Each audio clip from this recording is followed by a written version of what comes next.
민수기 14장 1절에서 10절 공동체를 살리는 사람이라는 제목으로 우리가 함께 말씀을 나누도록 하겠습니다.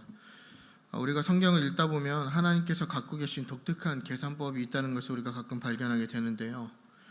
그 하나님의 계산법이 때로는 우리 인간적인 입장에서는 도저히 납득할 수도 없고 때로는 틀리다고 생각할 수 있을 만큼의 하나님의 독특한 셈이 있습니다. 하나님은 한두 사람을 굉장히 중요하게 여기시거든요. 모두를 사랑하시기도 하지만 하나님께서는 한두 사람을 중요하게 보시는 경우가 많이 있다는 것을 우리가 성경을 통해서 발견하게 됩니다. 온 인류를 하나님께서 사랑하시죠. 그렇기 때문에 독생자 예수 그리스도를 저와 여러분에게 보내주셨고 또 그를 믿는 자들에게 구원을 받는 기회를 주셨습니다. 하지만 우리가 성경의 스토리를 잘 읽다 보면 그러한 어떤 구원도 있지만 바로 한두 사람으로 인해서 모두가 심판을 받는 경우도 있다라는 것을 우리가 성경에서 발견하게 됩니다. 그러니까 어떻게 보면 굉장히 독특한 셈법이죠.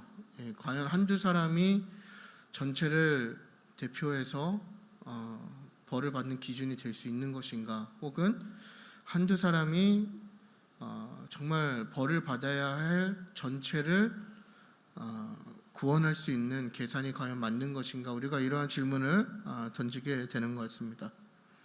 아담 한 사람의 죄로 인해서 우리 모두가 죽을 위기에 처해 있습니다. 죽게 되었고, 그런데 하나님께서 아담 한 사람 대신에 새로운 아담인 예수 그리스도를 통하여서 모두가 살 길을 만들어 주셨습니다. 여러분 동의하십니까? 한 사람으로 인한 타락과 한 사람으로 인한 죄로 인한 결과가 예수 그리스도라는 한 사람으로 인해서 다시 구원받을 수 있는 살 길이 열린 것입니다. 또 우리가 창세기를 보면 아브라함 한 사람의 간절한 부탁으로 소돔이 정말 더러운 죄악 가운데서 멸망전에 있었지만 그 아브라함 한 사람을 보시고 하나님께서 소돔에게 기회를 주십니다. 그래서 우리가 알다시피 소돔과 고모라에 심판받을 수밖에 없는 그 죄가 있지만 하나님께서는 계속되는 아브라함과의 논쟁 가운데 그렇다면 내가 이 성읍 가운데 의인 10명만 있다면 그 죄악된 성읍, 이 소돔과 고모라 성읍이 굉장히 큰 성읍이거든요. 근데 너희 그 중에 10명만 있다면 내가 너희 모두를 용서해 주시겠다고 말씀하시는 것도 어떻게 보면 하나님이 갖고 계신 독특한 계산법이라고 우리가 얘기할 수 있을 것입니다. 마찬가지로 다윗 한 사람과 맺은 언약으로 인해서 하나님께서는 계속해서 이스라엘의 불의와 이스라엘의 죄를 인내하십니다. 계속해서 기회를 주시는 것이죠. 당장 언약은 파기되었고 또 죄 가운데 있었지만 하나님은 계속해서 인내하셨다라는 사실입니다. 물론 심판을 받았죠. 물론 심판을 받았지만 그마저도 다윗 언약의 근거에서 바로 새 언약으로 하나님을 믿는 자들의 마음 가운데 그 언약을 새겨주십니다. 그러니까 이처럼 하나님은 모두를 사랑하시는 것 같지만 때로는 한두 사람을 보시면서 중요한 결정을 하시기도 한다라는 것을 우리가 성경을 읽을 때 발견하게 되는 것 같습니다. 오늘 본문도 이러한 맥락에서 그런 하나님이 잘 묘사되어 있다고 생각합니다. 이스라엘이 정탐을 가게 되는 것이죠. 오늘 본문의 이전에 정탐을 하게 되는데 우리가 정탐을 얘기하면 마치 이것이 하나님의 명령이라고 생각하는 경우가 많이 있고 실제로 그렇게 우리가 많이 교육을 받지만 신명기 1장 22절을 보게 되면 그것은 하나님의 계획이 아니라 바로 하나님을 불신하는 이스라엘 백성들의 제안이었습니다. 그러니까 하나님께서는 가나안을 정복하라 말씀하셨고 가나안에 올라가라고 말씀하셨는데 그 하나님의 명령이 믿어지지 않은 이스라엘 백성이 정탐꾼을 보내자. 그래서 1장 22절을 보시게 되면 우리가 사람을 우리보다 먼저 보내자 이렇게 기록되어 있습니다. 그러니까 가나안 땅으로 가라는 하나님의 말씀을 믿지 못한 것이죠. 그래서 시작된 게 그 불신에서 시작된 게 바로 정탐입니다. 그래서 40일간의 정탐을 마친 후에 이제 다녀온 후에 정탐꾼의 보고가 있지 않겠습니까? 그래서 보고가 이루어졌는데 온 백성들이 모인 자리에서 어떠한 결과가 보고되냐면 바로 부정적인 결과가 보고된다라는 것입니다. 다 우리가 아는 스토리죠. 그래서 오늘 본문이 바로 이것과 이어지는데요. 부정적인 보고를 들은 이스라엘 진영 가운데에 두 가지 그룹으로 나누게 되는데, 먼저 한 그룹은 불평과 원망을 하는 그룹이 먼저 등장하게 됩니다. 그래서 14장 1절에서 4절을 보면 그 하나님을 향한 원망, 이스라엘의 원망이 기록되어 있는데 1절을 보시면 모두가 큰 소리로 밤새도록 울었다 이렇게 기록되어 있습니다. 그러니까 우리는 왜 이렇게 밤새도록 울었는가 고민해 볼 필요가 있는데, 아무래도 밤새 울 정도의 슬픔이 느껴지는 일이라면 아마 누군가 죽었거나 혹은 이제 내가 곧 죽을 운명에 놓여 있다고 판단될 때 우리가 그렇게 울지 않겠습니까? 그러니까 부정적인 보고를 들은 이스라엘 백성들 스스로가 아마 나는 이제 죽었다 이렇게 생각을 했던 것 같아요. 그죠? 다 끝났다 이렇게 생각을 한 것 같습니다. 물론 가나안 땅에 당시에 네피림이라고 하는 거인들이 살고 있었고 그들에 비하면 이스라엘 백성들은 메뚜기와 같이 연약한 족속이었다는 것을 우리가 알고 있죠. 그래서 아마 우리는 그들을 만나면 죽게 될 것이다. 그래서 절망이 그 공동체 가운데 심기어지는 순간 그 절망이라는 씨앗에서 열매가 피어나기 시작하는데 그 열매가 뭐냐면 바로 원망이라는 겁니다. 그러니까 여러분 우리가 이걸 잘 기억해야 됩니다. 절망을 경험하게 되면요 하나님을 원망하게 되어 있다라는 거예요.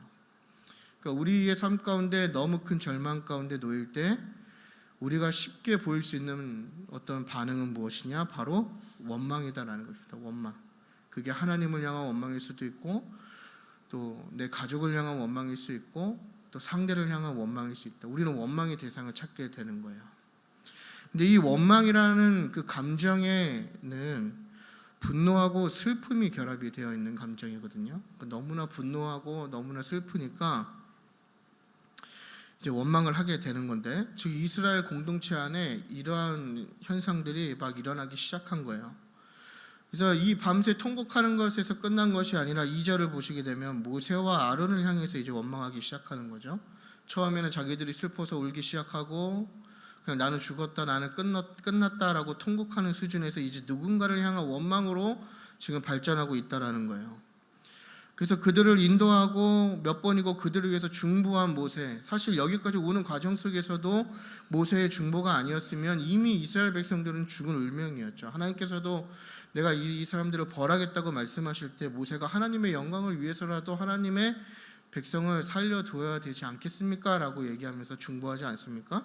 근데 그런 굉장한 중보자를 이제 원망하기 시작하는 거예요. 근데 이게 여기서 멈췄으면 뭐 그러려니 할 텐데 이제 그 원망이 어디를 향하게 되냐면 3절에 여호와를 향하게 된다라는 거예요. 그러니까 나로부터 시작된 원망이, 슬픔이, 어떤 절망이 이제 원망으로 바뀌어서 결국엔 누구에까지 향하게 된다고요? 여호와를 향하게 된다라는 거예요. 그러니까 여호와께 원망한다라는 거죠. 지금까지 출애굽이라는 놀라운 역사를 경험했고 그 경험을 시켜주신 분이 하나님이시고 또 만나의 은혜를 경험하게 하셨고 구름과 불기둥으로 지켜주시고 인도하셨고 하나님의 임재를 경험했음에도 불구하고 그 모든 것을 잊은 채 이제 여호와를 원망하기 시작한 거예요. 그러니까 우리가 경계해야 될 것은 무엇입니까? 절망 가운데 우리는 얼마든지 그런 여호와를 원망할 수 있다. 이것을 우리가 경계해야 되는 것이죠. 아무리 은혜 많이 받고 신앙생활 열심히 해도 우리가 극심한 절망 가운데 놓일 때 우리가 정신 차리지 않으면 혹은 우리가 그 상황 가운데 그냥 흘러갈 때 우리는 여호와를 원망할 수 있다. 이것을 지금 보여주고 있는 것이죠. 그래서 이스라엘 백성들이 뭐라고 얘기합니까? 그냥 애굽에서 죽게 놔두지 이렇게 얘기하는 거예요. 왜 여기까지 끌고 와서 이 광야에서 죽게 만드느냐. 그러면서 뭐라고 얘기합니까? 애굽으로 돌아가는 것이 낫다. 이렇게 지금 불평하고 원망하고 있는 거예요.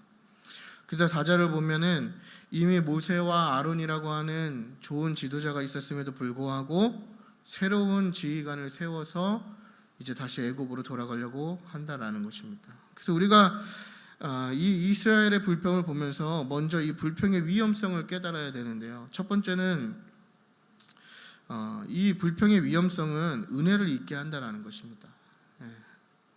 그 원망 앞에 이스라엘 백성들이 애굽의 삶을 그리워하는 것이죠. 근데 우리가 알다시피 애굽의 삶은 윤택한 삶이 아니었습니다. 굉장한 노예의 삶이었고 고된 노동이 있었고 핍박을 받는 정말 인간 이하의 삶을 사는 그 애굽의 삶이었는데 그것을 그리워하게 되는 거예요. 기쁨도 없고 소망도 없고 아무런 희망도 없는 그 땅을 그리워하는 이스라엘의 모습이 지금 묘사되고 있는 것이죠. 근데 그들이 그 삶으로 이제 되돌아가려고 한다라는 것입니다. 그러니까 충분한 은혜를 이미 누린 거잖아요. 출애굽을 했다는 것 자체가 하나님께서 이스라엘을 택하셨다라는 사인이고 이제 하나님께서 이스라엘의 주인이 되셨다라는 정말 큰 은혜를 경험한 이스라엘이었음에도 불구하고 또 그 약속하신 땅 가운데 인도하는 과정 속에 있었음에도 불구하고 이 절망 가운데 그 은혜를 다 잃고 은혜 이전의 삶을 그리워하는 것입니다. 그래서 불평과 원망은 은혜를 잊게 만드는 위험성이 있다. 그래서 여러분 우리가 쉽게 불평하지 않습니까? 그래서 제가 지난번에도 불평에 대해서 설교한 것 같은데 아퀴나스가 이야기한 7대 죄 중에 불평이 들어가 있지 않습니다. 그러니까 우리는 다른 것들을 죄라고 쉽게 경계하고 있지만 우리도 모르는 사이에 불평하고 원망하는 것은 죄라고 생각하지 않는다라는 것이죠. 하지만 그런 불평이 하나님의 은혜를 잊게 만드는. 그러니까 여러분 우리가 잘 생각해 봐야 됩니다. 그리스도인인데 하나님의 은혜를 잊었다. 불신자랑 다를 바가 없는 것이죠. 그러니까 우리가 예배를 통해서 은혜를 공급받아야 되는데 예배 가운데 은혜를 잃었다. 우리가 여기에 나와 있는 이유가 없다라는 것입니다. 그러니까 굉장히 위험한 거예요. 불평이라는 것이. 두 번째는 뭐냐면 위험성이라고 하는 것. 불평은 뭐가 위험하냐면 전염되고 확산된다라는 것입니다. 그러니까 은혜를 잊게 하는 것도 잊게 하는 건데 이 불평이 전염되고 확산된다라는 거예요. 그래서 백성들의 울음과 원망의 방향을 여러분 본문 안에서 잘 살펴보시면요. 이제 13장 32절에 정탐을 다녀온 사람들이 그 땅에 대해서 악평을 하지 않습니까? 저건 우리가 올라갈 곳이 못 된다, 갈 곳이 못 된다라고 평가할 때 그 평가를 하는 사람들의 인원은 10명입니다. 그렇죠? 각 지파 12지파가 올라갔는데 여호수아와 갈렙을 빼면 10명이 불평을 한 거예요. 결국에 그 악평을 하는데 14장 1절을 보게 되면 뭐라고 시작하냐면 온 회중이 울기 시작한다라고 얘기하는 거예요. 이 얘기 뭐냐면 10명으로 시작된 불평이 지금 온 회중이 울만한 일로 전염됐다라는 것입니다. 이게 굉장히 심각한 문제이죠. 그러니까 부정적인 결과에 모든 사람들이 동조하고 그 결과가 이제 전염되기 시작한 거예요. 그리고 확산되기 시작하는데 이 사람들이 모여서 고글하기 시작했는데 이게 모세와 아론을 향하다가 최종적으로 하나님께 향하는. 그래서 어찌하여 여호와께서 이렇게 탓하지 않습니까? 굉장한 지금 안타까운 결과를 초래하고 있는 거예요. 그래서 불평의 결과가 무엇입니까? 14장 23절을 보면 내가 그들에게 맹세한 땅을 결코 보지 못하고 또 나를 멸시한 사람 한 사람도 그것을 보지 못하리라. 불평의 결과는 죽음입니다. 그러니까 불평과 원망에서 이스라엘 백성이 죽은 것이죠. 그리고 34절에 단순히 죽음에서 끝나는 것이 아니라 정탐한 날수를 1년으로 계산해서 40일간 광야를 돌게 되는 벌을 받게 되는 것입니다. 그러니까 우리가 많은 설교자들이 하나님께서 그들을 훈련시키기 위해서 일주일밖에 되지 않는 길을 40일간 돌게 하셨다라고 많이들 말씀하시지만 사실 그것도 맞는 얘기지만 중요한 것은 뭐냐면 벌 받는 시간이었어요. 40일 동안 하나님 거역하고 하나님 불신하고 하나님 마음대로 하나님 외면하고 마음대로 정탐 갔다 온 결과가 무엇이었냐면 바로 40년 동안 광야를 돌게 되는 그러한 벌을 받게 된다는 것입니다. 그러니까 지금 모두가 죽을 위기에 처하게 된 것이죠. 그러니까 하나님을 향한 원망과 불평이 그 원인입니다. 그래서 이스라엘의 역사가 어쩌면 그냥 광야에서 죽었다라고 이렇게 끝날 수도 있었던 상황이었습니다. 그런데 아직 두 사람이 남아 있었죠. 바로 이 두 사람이 이 이스라엘을 살리는 사람이었다라는 것을 우리가 주목할 필요가 있습니다. 그래서 불평과 원망이 아니라 고백을 하는 그들과 다른 고백을 하는 두 사람이 있는데 우리가 다 아는 바로 여호수아와 갈렙입니다. 그래서 이스라엘 공동체가 결론적으로는 여호수아와 갈렙으로 인해서 모두가 죽지 않는 것이죠. 그러니까 1세대는 죽었지만 2세대가 시작되는 그 이유가 뭐냐면 바로 여호수아와 갈렙 때문입니다. 그러니까 아마 여호수아와 갈렙이 없었다면 그 다음 세대들은 당연히 죽을 수밖에 없겠죠. 왜냐? 그들은 출애굽을 경험하지 못한 세대이기 때문에 그래요. 그러니까 하나님이 누구셨는지, 또 하나님이 그들을 어떻게 인도했는지, 그리고 자기들의 조상들이 애굽에서 어떠한 삶을 400년 동안 살았는지 그 2세대들은 몰랐지만 아무런 이유가 없던 것이죠. 사실 그들은 가나안 땅에 들어갈 아무런 이유도 없고 조건도 되지 않는다라는 거예요. 근데 그들이 갈 수 있었던 이유는 무엇이냐면 바로 이 두 사람 여호수아와 갈렙 때문이다. 이것을 지금 성경이 이야기하고 있는 겁니다. 그러니까 굉장히 독특한 하나님의 셈법이죠. 그러지 않습니까? 이거 뭐 다수결로 따져도 2명 잘했고 10명 잘못했으면 다 죽어야 되는 게 맞는 것이고, 뭐 2명만 옳은 소리 했고 온 회중이 불평했으면 약 3만 명이 넘는 백성이 원망을 한 건데 다 죽어 그 광야에 묻혀도 마땅할 텐데 하나님께서는 이 두 사람을 보시고 계속해서 하나님의 구속사적인 이야기를 이어가신다라는 거예요. 그래서 우리가 이 두 사람을 뭐라고 많이 부릅니까? 믿음의 사람이라고 부르죠. 근데 우리가 항상 질문해야 된다고 말씀드렸던 것 같아요. 왜 믿음의 사람인가라는 거예요. 단순히 다른 정탐꾼들이 저기는 갈 곳이 못 됩니다라고 했을 때, 모두가 아니오라고 했을 때 뭐 갈 수 있다라고 해서 그게 믿음의 사람일까? 우리가 이렇게 질문해 볼 수 있는 것이죠. 어쩌면 그게 어리석은 믿음의 고백일 수 있지 않겠어요? 모두가 아니라고 하고 모두가 이성적으로 아니라고 했을 때 혼자 예라고 하는 것은 어떻게 보면 좀 속된 말로 객기일 수가 있다라는 거죠. 우리가 이것도 잘 분별할 은혜가 필요해요. 무조건 예수님 믿는다고 안 될 것도 된다고 우겨서 될 일이 아니라 우리는 무조건 아니오라고 하는 거를 맞다고 하면 그게 믿음이라고 착각하는 경우가 있어요. 충분히 이성적이어야 되고 합리적이어야 되고, 물론 그 이상의 것을 하나님께서 초월하셔서 역사하시지만 중요한 것은 믿음의 사람의 기준이 무조건 남들이 아니라고 할 때 예라고 하는 게 믿음의 사람이 아니다라는 거예요. 이거 우리가 잘 기억하셔야 돼요. 그래서 왜 그러면 그 사람들이 믿음의 사람이었냐? 뭐 다 아니오 할 때 예에서가 아니라 그냥 그들의 행위를 통해서 우리가 지금 발견할 수 있는 건데, 첫 번째 뭐냐면 옷을 찢었다라는 거예요. 그래서 공동체를 살리는 사람은 누구인가? 결국엔 옷을 찢는 사람이 공동체를 살리는 것입니다. 그래서 이 여호수아와 갈렙이 옷을 찢었다는 것을 우리가 주목해야 되는데, 지금 상황이 굉장히 파국으로 치닫게 되는 것이죠.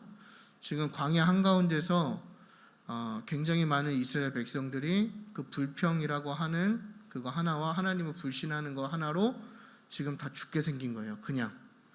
그래서 광야라는 곳은 하나님의 만나가 없으면 단 하루도 살 수 없는 곳이 광야입니다. 근데 그곳 가운데서 하나님의 은혜의 공급이 끊기는 순간 이들은 뭐 어떤 과학적인 인체의 뭐 버팀으로 봐도 7일 이상을 견딜 수 없는, 그렇지 않습니까? 굉장한 위기에 지금 다다른 겁니다. 그때 여호수아와 갈렙들이 자기의 옷을 찢는 거예요. 이 옷을 찢는다라고 하는 것은 이제 이 성경 안에서는 마음의 큰 슬픔과 고통을 표현하는 행위입니다. 상징적인 행위예요. 그러니까 성경을 읽으시다 보면 옷을 찢었다, 혹은 얼굴을 무릎 사이에 넣었다, 이런 것들은 굉장히 간절하고 간곡하고 어떤 극심한 상황에 이르는 그 가운데에 슬픔을 표현하는 정말 애통한 마음이 있는 행위를 지금 몸으로 표현하고 있는 것입니다. 그러니까 이 두 사람의 입장에서 얼마나 안타까웠겠어요. 많은 은혜를 경험했음에도 불구하고 그 은혜를 잊고 하나님을 반역하고 다시 애굽으로 돌아가려고 하는 거예요. 굉장한 상실감이 들었겠죠. 리더의 입장으로서. 그러지 않습니까? 좀만 더 가면 되는 건데, 우리가 하나님을 믿으면 되는 건데 왜 그 가운데 다시 이전의 삶으로 돌아가려 하느냐, 지금 이러한 질문을 갖고 있는 거예요. 그러면서 단순히 그러한 어떤 허무함에서 나오는 행위가 아니라 여호와의 이름이 망령되이 지금 일컬음을 받는 거예요. 하나님의 이름이 굉장히 지금 욕되게 지금 불려지고 있는 거잖아요. 하나님을 불신하고 하나님을 원망하고 하나님을 탓하는 것에 대한 행위를 보면서 아마 이 두 사람의 마음이 정말 찢어지게 아팠을 것이다. 우리가 이렇게 이 행위를 통해서 좀 추측해 볼 수 있는 것 같습니다.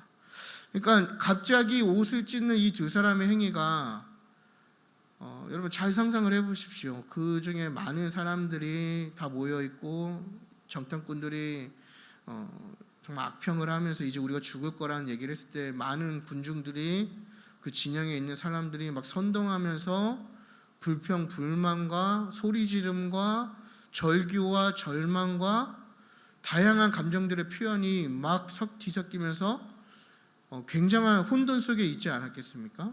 근데 그 가운데에 갑자기 여호수아와 갈렙이 옷을 찢는다라는 것은 그들의 정말 폭주하는 불평과 불만을 잠시 멈추고 그들에게 주목하게 만드는 그러한 행위였을 것이다. 우리가 이렇게 조금 볼 수 있을 것 같아요. 그래서 13장 30절에는 보면요, 처음에 그 악평이 있은 후에 이 여호수아와 갈렙이 뭐라고 하냐면 그들을 조용히 하게 시킵니다. 그냥 말로 조용하게 하고 잠깐 집중하게 하고 그리고 그 땅을 취하자, 이렇게 이야기하는데, 이제 이게 점점 파국으로 치닫으면서 지금 아까 제가 설명드린 상황들이 막 일어나기 시작하니까 이제 옷을 찢으면서 그것을 잠시 멈추게 하는 것이죠. 그러니까 동조하는 것이 아니라, 그 악한 것에 동조하는 것이 아니라, 또 원망에 휩싸이는 것이 아니라 그것을 저항하고 반대하는 행위를 했다라는 것이 믿음을 상징하는 겁니다. 그러니까 내가 믿음의 사람이다 라고 하는 것은 단순히 남들이 아니라고 하는 것을 예라고 할 때 믿음의 사람이 아니라 그러한 분별력이 있어야 된다라는 거예요. 모두가 불평하고 원망하고 그것에 휩쓸리면서 좌절할 때 그 흐름을 끊을 수 있는 행위를 할 수 있는, 동조하지 않는 행위를 할 수 있는, 그 믿음의 행위를 할 수 있는 사람이 믿음의 사람이다라는 거예요. 그러면서 모두가 여호수아와 갈렙을 주목했을 때 이제 공동체가 살 길을 얘기하는 것이죠. 14장 9절을 보면 여호와를 거역하지 말아라, 이렇게 얘기하는 거예요. 너희 그렇게 하면 안 돼, 이렇게 얘기하는 겁니다. 그러자 이제 어떠한 결과가 있습니까? 온 회중이 돌로 이제 쳐 죽이려고 하는 것이죠. 그때 여호와의 영광이 이제 임하게 되는 것인데, 우리가 이 본문을 보면 사도행전에 스데반이 떠오르지 않습니까? 스데반이 진리를 선포하고 하나님의 나라에 대해서 선포할 때에 그 마음의 어떤 감동이 아니라 마음의 찔림을 입은 자들이 스데반을 돌로 쳐 죽이는 장면. 마치 스데반의 마음이 여호수아와 갈렙의 마음이 아닐까, 우리가 이렇게 좀 생각해 볼 수 있는 것 같아요. 그 애통한 마음, 저 죽어가는 사람들을 바라보면서 내가 어떻게 할 수 없다라고 하는 그 애통한 마음. 하나님께서 그렇게 큰 은혜를 주셨고 하나님께서 그렇게 우리를 인도해 주셨는데 저렇게 무너지는 허무함을 바라보며 내 능력 밖의 일을 경험하는 믿음의 사람의 입장에서 느끼는 그런 애통함, 그것이 지금 느껴지지 않습니까? 그래서 스데반의 죽음으로 초대교회에 부흥이 일어나기 시작한 것처럼 지금 이 여호수아와 갈렙의 믿음으로 불평이 멈추게 된다라는 것입니다. 그러니까 우리가 기억해야 할 것은 뭐냐면요, 공동체를 살리는 사람, 이게 오늘 설교기 때문에 공동체라고 얘기하지만 결국에 이 공동체가 무엇입니까? 우리가 속한 모든 것이 다 여기에 포함이 되는 거잖아요. 뭐 가정이면 가정일 수가 있는 것이고, 뭐 회사면 회사, 뭐 학교면 학교, 또 뭐 관계면 관계, 그죠? 결국에는 그것을 살리는 사람은 뭐냐면요, 동조하고 악한 일에 함께하는 사람이 아니라 하나님의 이름이 더럽혀질 때 여호수아와 갈렙처럼 가슴이 찢어지는 고통을 느끼는 사람이 공동체를 살리는 사람이라는 거예요. 그러니까 왜 이 마음을 느껴야 되냐? 이 마음을 느껴야 기도할 수 있는 거거든요. 이 마음을 느껴야, 애통한 마음이 있어야 그 애통한 마음 가운데 주님이 찾아오신다라는 거예요. 우리의 심령은 너무나 부하잖아요. 우리의 심령은 너무나 부하기 때문에 주님이 필요가 없는 거예요. 기도할 필요도 없는 거예요. 근데 이러한 애통한 마음이 들고 우리의 심령이 가난해지면 주님이 그 가운데 임하신다고요. 예수님이 말씀하시는 거죠. 그래서 심령이 가난한 자는 복이 있다고 하시는 이유가 거기 있는 거죠. 그러니까 우리가 이 마음이 들어야 돼요. 정말 어쩔 수 없는 그 상황 가운데 느끼는 고통, 하나님의 영광이 가려질 때 막 애통해야 되는 거예요. 내 만족하고 내 기쁨이 채워지면 그걸로 족합니다가 아니라 어떠한 상황에서든지 하나님의 이름이 더럽혀지고 또 하나님의 영광이 가려지는 것을 우리가 경험할 때 정말 애통한 마음을 가지고, 그것이 가정일 수 있고 뭐 교회일 수도 있고 뭐 관계일 수도 있지만, 그 아픈 마음을 가지고 깨닫고 기도하는 사람이 바로 공동체를 살리는 사람이다라는 거예요. 그러니까 여호수아와 갈렙이 단순히 뭐 가나안 땅은 좋은 땅입니다라고 해서 그들 때문에 이스라엘 전체가 산 게 아니다라는 것을 지금 성경이 분명하게 보여주고 있는 거예요. 그러니까 여호수아와 갈렙이 가진 건 뭐냐면 애통하는 마음이었다라는 거예요. 그 슬픈 마음, 다시 하나님을 버리고 노예의 삶으로 가려고 하는, 죽음을 택하는 그 사람들을 보면서 마음 아픈 마음, 그 마음에서 이제 옷을 찢는 거지 않습니까? 그러니까 우리도 그렇게 할 때 저와 여러분이 속한 곳이 살아나게 된다는 것을 우리가 믿으셨으면 좋겠습니다. 그래서 우리가 나아가서 그러면 이 세대를 살리는 사람이 누구일까? 이 세대에서 하나님이 찾으시는 사람이 누구일까? 이렇게 고민해 볼 때 바로 패역한 이 세대를 바라보면서 애통한 마음을 가지고 자신의 옷을 찢는 사람, 그렇지 않습니까? 그러한 것을 바라보면서 하나님께 간구하고 기도하는 사람이 결국에는 공동체를 살리게 된다는 거예요. 그래서 여러분, 기도할 때 어떤 기도하십니까? 그러니까 이게 우리의 기도가 조금 더 넓어질 필요가 있는 거예요. 단순히 나의 만족과 유익을 구하는 것도 참 중요하죠. 근데 그것뿐만 아니라 하나님의 영광이 가려지는 그 상황들을 바라보면서, 또 그 공동체를 바라보면서, 이 사회를 바라보면서 애통한 마음을 가지고 기도할 때 산다라는 거예요. 두 번째는 뭐냐면요, 믿음의 눈이 있는 사람이 공동체를 살린다라는 거예요. 믿음의 눈. 그래서 여호수아와 갈렙이 단순히 가나안 땅을 좋은 땅으로 평가한 게 아니죠. 그들이 뭐 특별한 걸 보고 온 게 아닙니다. 그 불평을 한 사람들이나 여호수아나 똑같은 걸 보고 똑같은 환경을 봤다는 것을 우리가 주목해야 되는 거예요.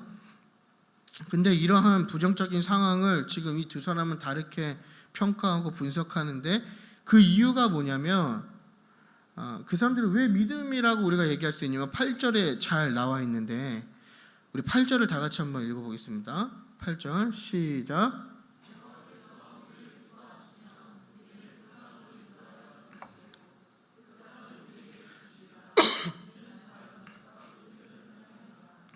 아멘. 그래서 여호와께서 우리를 기뻐하시면, 이게 굉장히 중요한 포인트입니다. 그러니까 이게 이 사람들의 믿음을 지금 반증하는 거예요. 이게 무슨 말입니까? 이게 기뻐하다, 이게 히브리어로 하페츠라고 하는 단어를 쓰는데, 이 얘기는 뭐냐면 어떤 대상의 존재나 행위에 대해서 기뻐한다라는 의미예요. 그러니까 내가 아닌 다른 대상들의 행위를 보고 기뻐하고 만족한다라는 의미가 있는 것이거든요. 그러니까 이 얘기는 뭐냐면 여호와께서 우리를 기뻐하시면, 이 얘기는 뭐냐면 여호와께서 우리를 보시며 기뻐하시면, 우리를 보실 때 기뻐하시면, 조금 더 직역하면 하나님 마음에 합한 상태에 있기만 하면 이걸 얘기하는 거예요. 그러니까 가나안 정복의 포인트는 뭐냐면요, 어떤 다른 것을 요구하는 게 아니라 하나님을 기쁘시게 하는 거. 그러니까 하나님 마음에 합한 상태에 놓이는 것을 지금 이야기하는 것이거든요. 그러니까 8절이 이야기하는 게 그거예요. 너희가 하나님 마음에만 합하면 하나님께서 우리를 가나안으로 인도해 주실 것이다. 이거 굉장한 믿음의 확신이 있는 것이죠. 그러니까 내가 어떤 믿음을 빙자한 조금 어리석은 선택을 하는 게 아니고 믿음의 선택을 하는 그 기준은 뭐냐면 결국에 하나님 마음에 합한가를 봐야 된다는 거예요. 나의 결정이, 또 나의 걸음이, 나의 행위가 하나님 마음에 합한가.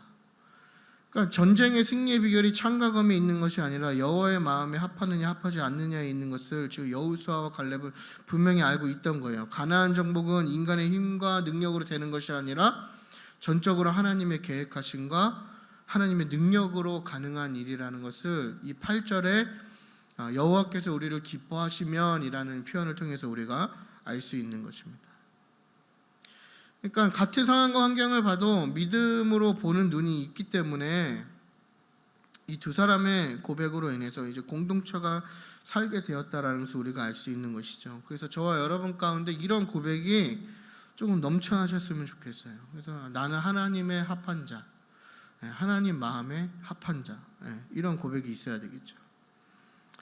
그래서 우리가 이스라엘 공동체의 두 부류를 지금 나눴습니다. 그래서 하나님을 원망하고 그 일에 동조하고 원망을 확산시키는 한 그룹이 있었고, 또 한 반대 그룹은 뭐냐면 그 확산을 멈추기 위해서 애통한 마음으로 자기 옷을 찢고 믿음의 눈으로 상황을 바라보는 여호수아와 갈렙이 있었다라는 것입니다. 그래서 광야 진군 스토리 그리고 가나안 정복 스토리가 계속될 수 있었던 것은 결국에는 이 두 사람 때문이라고 다시 한 번 더 말씀을 드릴 수 있는 것 같습니다. 그래서 결론인데요, 하나님의 사람은 결국 하나님의 이름이 망령되이 불리우는 것에 대한 애통한 마음과 또 믿음의 눈과 고백이 있어야 된다는 것입니다. 그러니까 먼저는 우리가 나에게 그러한 것이 있느냐를 돌아봐야 되겠죠. 과연 나에게는 애통한 마음이 있는가, 또 그런 애통한 마음을 가질 수 있는 믿음의 눈이 있는가, 이걸 우리가 먼저 봐야 되지 않겠습니까? 그래서 그러한 사람이 많을 때, 그렇죠? 그러한 사람이 많을 때 더 건강한 공동체가 되고 성경적인 공동체가 되고 하나님이 합당하게 여기시는 공동체가 될 수 있다는 것입니다. 그리고 모두가 그렇게 되지 않아도 하나님은 신실하시고 자비로우시기 때문에 그런 한 사람만 있어도 하나님 우리에게 은혜를 베푸시는 분이심을 우리가 믿습니다. 결국에는 우리가 살 길은 바로 여호수아와 갈렙처럼 하는 것 그 하나뿐입니다. 그래서 우리가 공동체를 이루어서 신앙생활을 하고 있지 않습니까? 그래서 우리가 많은 상황을 겪기도 하고 또 많은 도전을 받기도 할 때에 여러분은 어느 편에 서시겠습니까? 원망에 동조하고 그 원망이 확산되는 것에 동조하시겠습니까? 우리는 이거 너무 좋아하는 것 같아요. 나쁜 거 따라하는 거. 그러지 않습니까? 가르쳐주지 않아도 나쁜 건 어쩜 이렇게 동맹을 잘 맺고 잘 연합하는지 참 너무 안타까운 것 같아요. 하나님께서 하나님의 선함 가운데 연합하고 하나 되라고 하셨는데 우리는 하나님의 선함과 하나님의 의 가운데 연합하고 하나가 되는 게 아니라 우리는 약한 일에 너무나 마음을 모을 때가 많이 있는 것이죠. 참 안타까운 것 같아요. 하지만 그럼에도 불구하고 저와 여러분 중에 단 한 분이라도 여호수아와 갈렙처럼 정말 애통한 마음을 공동체를 향해서 갖고 있고 또 기도하는 분이 계시다면 우리 공동체 가운데 하나님의 은혜가 충만하게 있을 줄 믿습니다. 그래서 우리 모두가 여호수아와 갈렙처럼 공동체를 살리는 믿음의 사람이 되시기를 기도하겠습니다.